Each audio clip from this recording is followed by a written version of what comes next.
things that the Las Vegas Grand Prix need to do to fix itself are numerous, but easily doable. First off, better wages for marshals and staff. Now, we all have to acknowledge the Las Vegas Grand Prix turned out to be alright.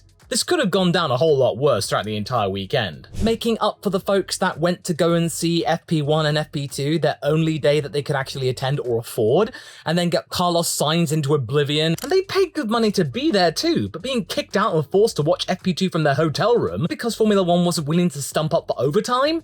That was sheer bad manners. There is a class action thingy going on to try and get some compensation for the thousands and thousands of fans that were messed about with by Formula 1 and the Las Vegas organisers. But I doubt it'll hold water since there are some erroneous points in it, which I will leave a link to for your perusal. But essentially it's saying that they were denied access, but they were already in. They were being told to leave. But anyway, it's 5 people representing 35,000 or so, seeking $15,000 of compensation. Now, is it for those 5 people, or is it $15,000 each? Which I've done the calculations, is about $500 million, which is how much the event has cost to produce. Oh, I hope it's the former. Brad Vasseurs already doing his own thing, seeking action against the Las Vegas track organisers, trying to get compensation for the damaged Formula 1 Ferrari car that they've got. Which is fair. I think they will probably get that back since it wasn't their fault, and they weren't able to overturn their 10th-place penalty. They really should get some compensation for something that they didn't do. It wasn't a failure on their part. I'm impressed with Fred for chasing this up. I really hope they succeed. What the staff and marshals need to get is paid overtime in case things do run behind schedule. Of course, this was a very unexpected delay and probably not something F1 expected to happen, but they really should anticipate it, especially if it happened again. Because there are people that probably pay thousands of dollars to be there. This could be their only time that they could afford or have the time to get to a Grand Prix in their home country, or decide to splash out because it's Vegas, and then they get turned away. They have to go to their hotel room, which probably also cost hundreds of dollars. This is not fair. There needs to be some compensation that isn't $200 at the official Las Vegas F1 merch store. Which Max Verstappen said, by the way, if he were in the shoes of the fans, he'd have torn the place apart. His words, not mine. As Mr. Burns taught us, a happy worker is a busy worker. They also need to do inspections a little bit more thoroughly, so that means Niels Wittich and the FIA stewards can do the homologation process a lot smoother and make sure the track is good to go before the opening ceremony. That means we don't have that welding situation again with covers. We've had enough of that. If this happens again next year, then there's no saving them. Especially when Carlos Sainz was lucky to get out of that uninjured. I mean, he wasn't able to feel his legs. That's how bad it got for a few seconds. That could have been a lot worse. I'm so glad it wasn't. Now, speaking of cashola, lower ticket prices from the start would be great. F1 realised the hard way that they had priced themselves out of many fans attending. The grandstands were quite a bit barer than they had hoped for, and supposedly on social media, Formula 1 was claiming that 315,000 people attended the event. Really? Really? I'm casting doubt on that one. Now, COTA, they regularly say they get 400,000 people attending, and when you see pictures of those grandstands and the seating area and the fan zones, you believe that. COTA gets busy, from what I've heard, especially in the comments that people went this year.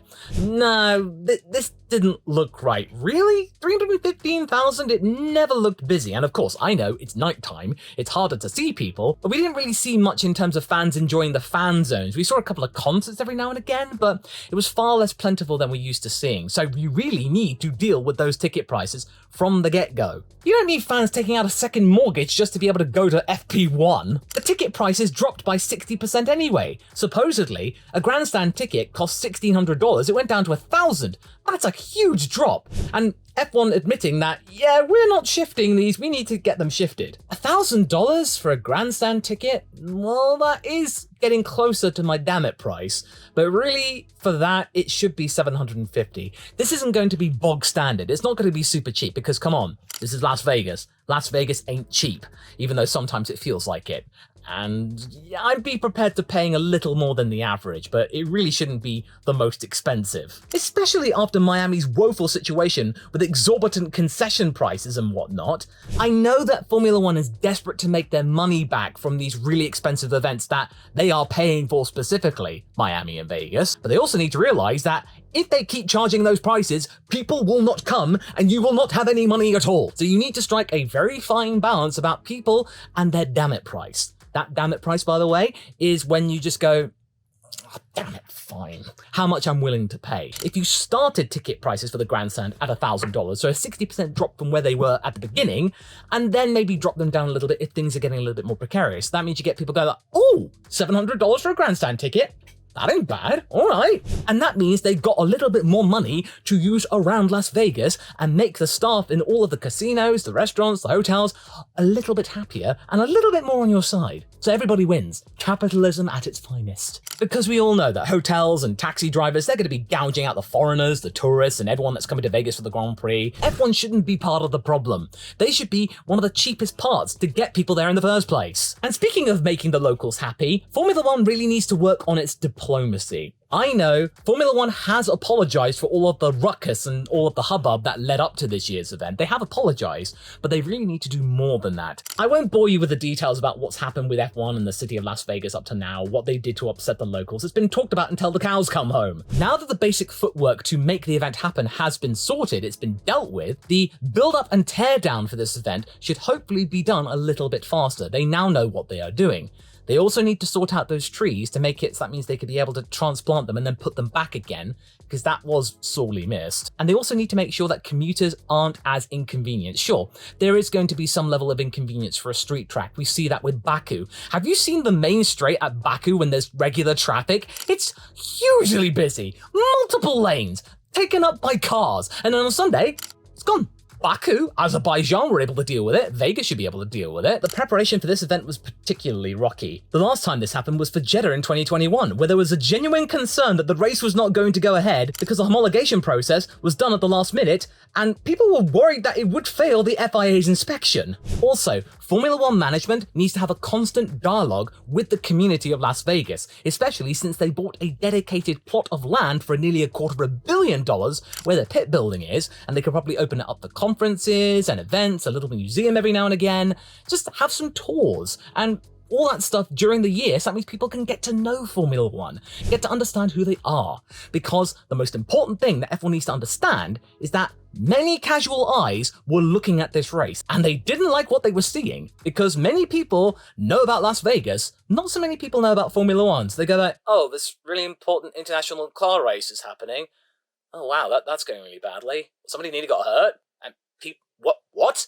People got screwed out of money? Oh, I don't like these people. You're gonna get those regulars not liking your sport.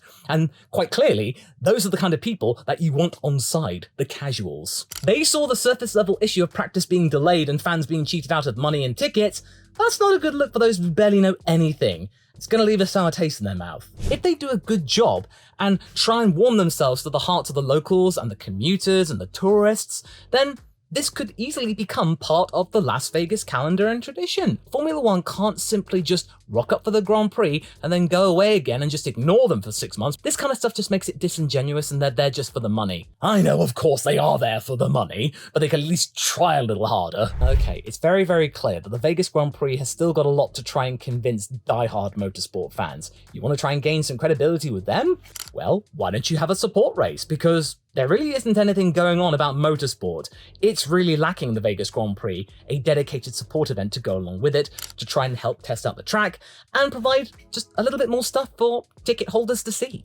Why not introduce, with the FIA's backing, a special event to not only provide some more action for ticket holders, but it'll also provide some relatively useful information regarding the track conditions prior to the Formula One event. You could go one of two ways here. You could either make the Las Vegas Grand Prix the finale of the Formula 2 Championship, since we have to wait 2 months anyway between the second to last Grand Prix and the last Grand Prix, and run the standard format, plus those youngsters would be absolutely loving driving in Vegas, even though they're probably, some of them, too young to enjoy most of it. Or you can make something really special, like a Western version of the Macau Grand Prix for Formula 3 cars. You can run it somewhat similarly to the Macau arrangement, but instead of 2 days of practice and qualifying, you can keep it to 1.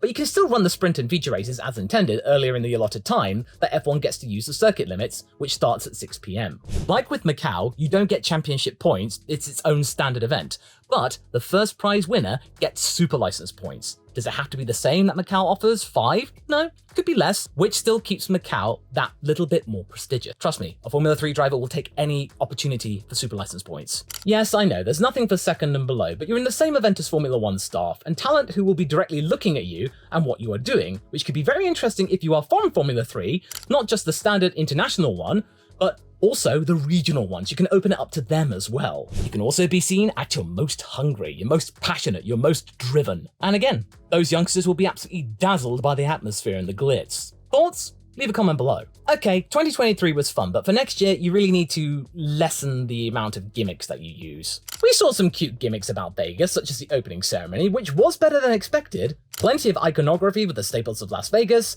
and the idea of the cooldown room being replaced with a limo to the Bellagio for the interviews, and then back to the podium. I actually quite liked that. That was really cute and relevant. Seeing stretch limos, that's what you see in Vegas. For those gimmicks, they won't be as novel in the following years and they could easily get stale. You cannot rely on the party trope every single time you go there because it'll just get boring and repetitive and people will go, oh my god, Formula 1, you did that before, oh whatever, when are we going to get to the racing? Maybe a little bit more focus on educating the fans who casually attend about what Formula 1 is all about and for them to potentially get into it. Max Verstappen's comments on the Saturday were very mature and astute, relatable to his earlier days of pursuing Formula 1 for the racing, not the show. You really need to take a listen to that because that was a really good way of explaining what he truly feels about the situation. Now, of course, people were saying, well, oh, he likes it now because he won. Well, come on, let's be real here.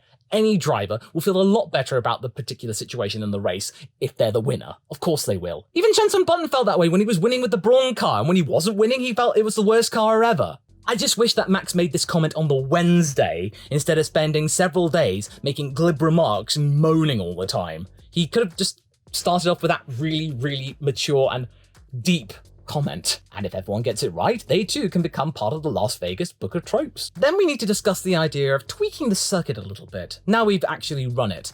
We've seen it before with the likes of Jeddah to open up with visibility. We've seen it at Singapore, getting rid of the sling and then getting rid of the Marina Bay bit, which in a way was actually much better. And we've even seen it at Monaco, opening up the piscine area, and then Rascasse, making it a little bit more easy to overtake. And it also makes less of an impact on the circuit's DNA. These are just little modifications which are understandable with street circuits, and less understandable when it comes to traditional circuits. Remember back in 2003 or so, when they completely redid turn 10 and it was terrible, and then that blasted chicane at the end of it, which thankfully is gone from our memories. Sometimes with those traditional tracks, we don't like changes to those. Street circuits, we don't mind so much. The Vegas track could do with some adjustments too, to maybe make things a little more exciting. It already had one prior to the race itself with the addition of the chicane that's around turns 7 and 8 now, which added a little bit more of a challenge before the surge down to the start of Sector 3. But one place that I think could definitely do with some refining is the likes of turn 12. It's very clunky, awkward, and prone to lockups and tight altercations such as we saw with Max and George. What could you do with it? Well, it's easy. Move back the curbs a little bit, a few feet. Open it up a little bit, so you can maybe have a little bit of extra cornering speed. You can get a nice, satisfying entry into the strip. Oh, it would feel so much nicer. Instead of that hard stop, just open it up a little bit so you're less likely to get collisions there. Turn 9 could be a smoother chicane as well, onto the back portion of Sector 2, instead of a chicane, then a couple of seconds on the gas, and then another corner. It would make Turn 8 all the more important to get right, as if you falter, it could screw up your entire run down into Turn 12. I know, they're not exactly groundbreaking changes. I'm not talking about adding corners or taking away corners altogether.